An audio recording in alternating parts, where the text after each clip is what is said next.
यदि कटक कला विकास केन्द्र आसबे ताले रेड माने 25 न तापे पनिशमेंट हो जाएगा के जण फील करिसेंती प्लैटिनम आउसन तार टारगेट होचे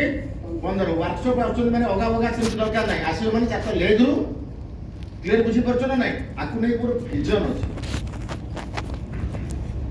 हां मु जानि छी जे गोटे लोक चार को कहूची माने कोशिश करबो पूरा तीन आनिबो तीनटा लेग आनिबो तीनटा लेग आनिबो किंतु माइंड रहइबो कोन चार्ज रही तेणु जो जिन रोचे तेणु plan strategy towards achieving these goals ध्यान से मन रखो आपण जदि प्लैटिनम टारगेट रखिले ताले डायरेक्टर आजिकल जो डायरेक्टर पई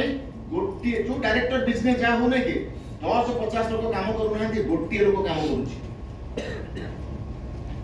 जणिए जे सीरियसली काम करूची सेही 70,000 टंकार बिजनेस करूची 30,000 रो बिजनेस जनरेट करूची आपण को अरे यस ताले प्लैटिनम पाई मात्र 4टा लोक आपण दरकार बस जो 4 जन को सहित आपण इमोशनली प्रोफेशनली